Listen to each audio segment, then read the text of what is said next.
Right, good afternoon. It's the 18th. I'll just check my phone to make sure I'm right.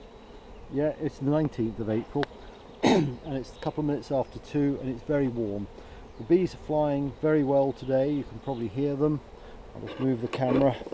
And this is an early inspection. I'm not quite sure what I'm going to film this morning, but here you can see we've got bees flying really well. These are the nukes that came through the winter, and I'm going to just have a quick look through these and see how they're doing. This is sort of like the first inspection of the season. I've had a look at some other bits. I've been doing stuff, but none of this is sort of has been serious. There's some equipment. I'm starting to move equipment up here ready, and as you can see, there's a lot of activity. There's nothing in that one. It's empty gear. And here again we see lots of activity, bees bringing in loads of yellow pollen. It could be gorse. I'll have a look up into the sky in a minute and work out which they're flying. There is some oil seed around, but my feeling is they're not on it yet. And the main oil seed we're going for is actually some distance away, so I'll have to ship them to, put them in the back of the car and drive them up there.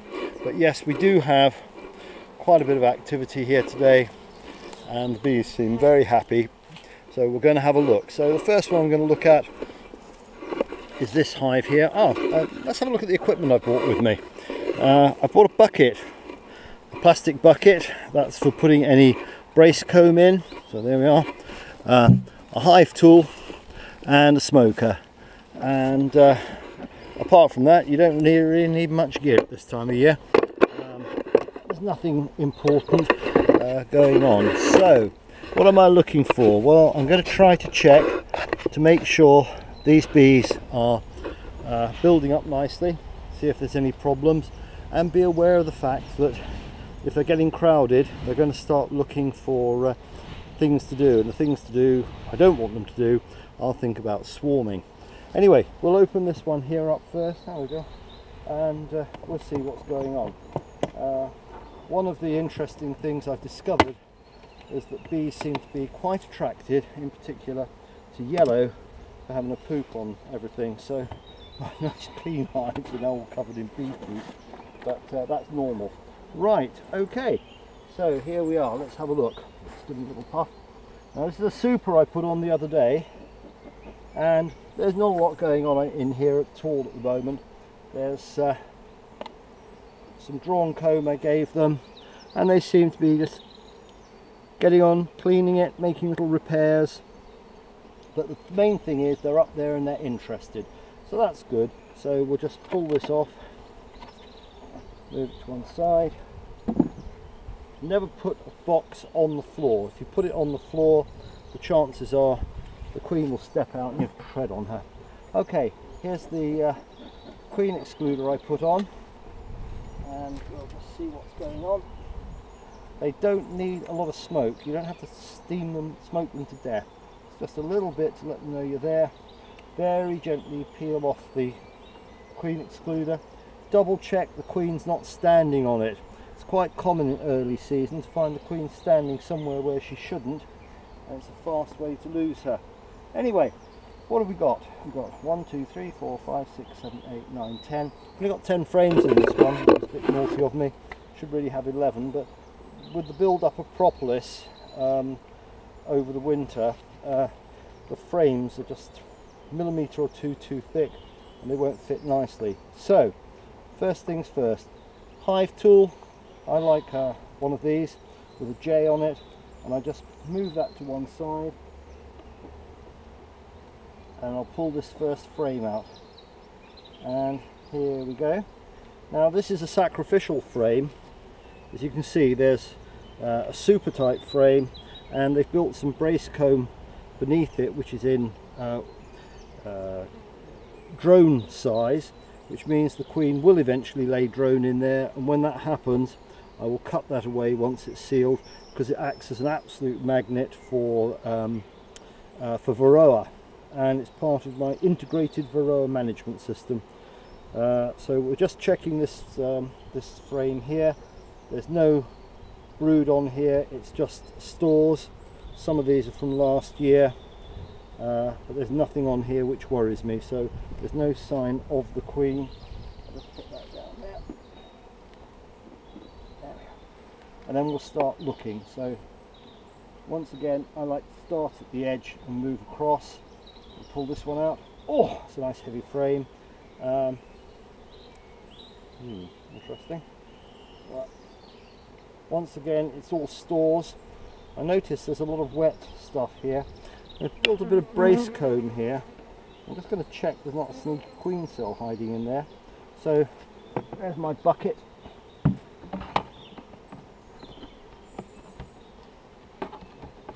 the lid off. Put the frame back in. Can't do these things one-handed. And there's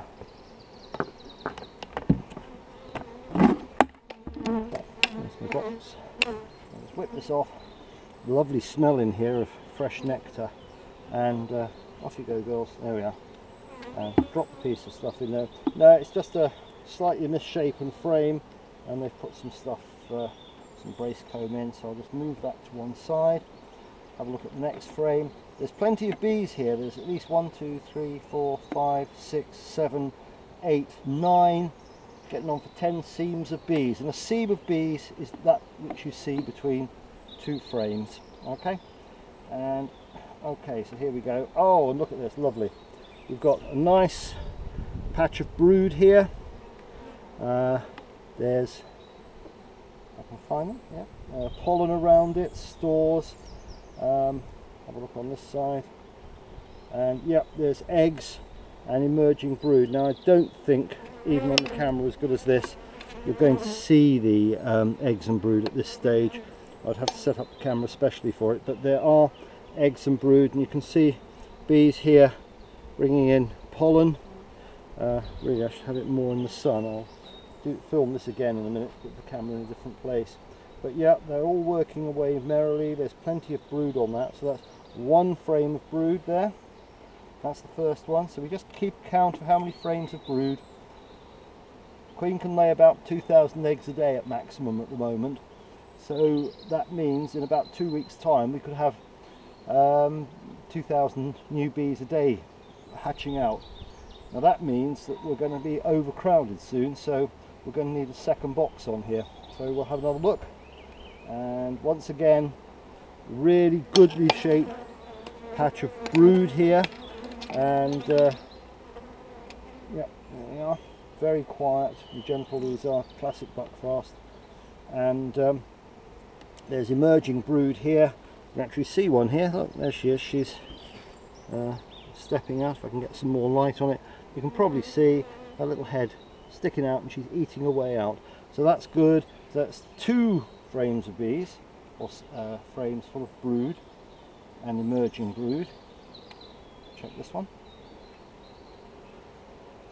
Never bash your bees around, they don't like it. Huge patch of brood, some of it emerged. There's some drone brood here, that's the big domey stuff, and yeah, they're coming on all right. And again, another. So that's already, we're 3 frames of brood, which is really good. This colony is really doing well. This one I've written the word test on it, because last time I was here I put it in and there was no eggs or brood, and now once again we've got all eggs and brood in here, I can see. And there's the queen, there she is. Don't know if you can see her there. She's quite big, quite dark end on her. You may see her there, just walking around looking for some work to do. As I said, she's looking to lay 2,000 eggs a day if she can, and of course she needs the support staff to do that, so the rate of increase of bees is sort of exponential. And another massive frame of brood, and once again brood there. This is really good, I'm very pleased. No sign of anything nasty here, that's good. No queen cells yet. Now these are all 2012 20 queens. I did a massive queen replacement last year, and the sort of theory is that older queens swarm early in the season, younger queens swarm later in the season. So I'm not expecting, there's another frame of brood there, and this is fairly typical of being in a poly box. The brood is to one side. Normally in an ordinary wooden box, the brood tends to sort of be in the middle and you get stores round, but in a poly box they tend to sort of start anywhere and work across. It's quite interesting. Yep, same on that side. You can see brood here, stores, stores. It's very disconcerting the first time you see it. So basically, so far, all but one frame or two frames have got brood on. Now, interestingly, there's... Now, I can't see any brood on that side, and I can't see any brood on that side, so there's nothing else to look at. Again, there's a sacrificial one down there, but that's fine. So, what have we got? Oh, and this is my problem. Look, see this? This is propolis, and they've made a lot of it. It's lovely stuff, it's quite useful. You can collect it. I've got so much of it, you see, I'm starting to think about gathering it for sale. It's a glue that they use. Anyway, all that seems fine, so I'm just going to put it all back together now. Let's give it a puff of smoke. So in all, I'm rather pleased with that colony.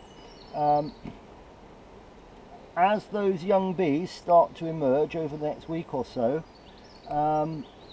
we're going to find that they want work to do, and the work that young bees like to do, apart from feeding more young bees, is to make wax. So that's part of their housekeeping duties before they go out foraging in the latter part of their lives.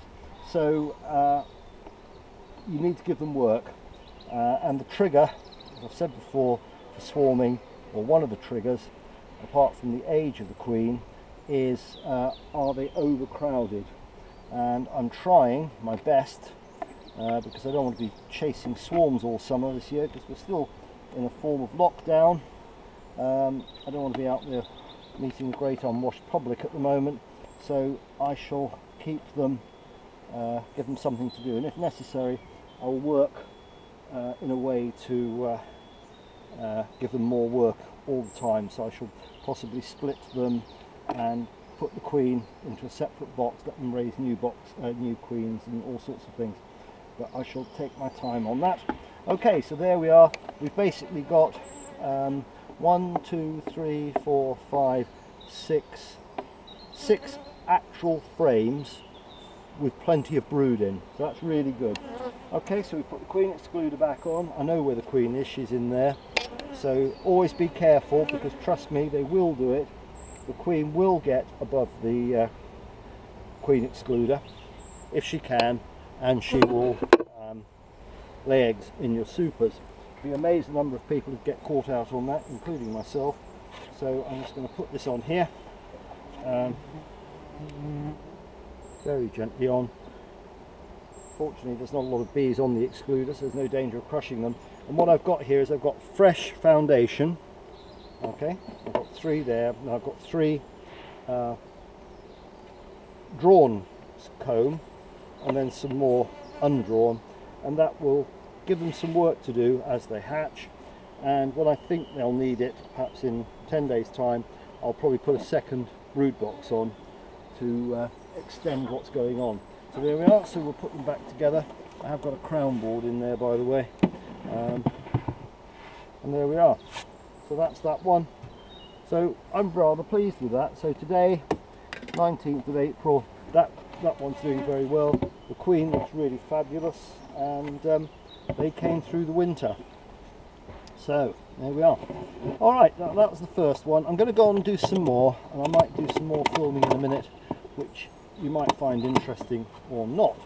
Okay, so there we are, and I've got for my starter for 10 a piece of brace comb, which will add to my wax collection for melting down and using later. So there we go. Thank you very much. Bye.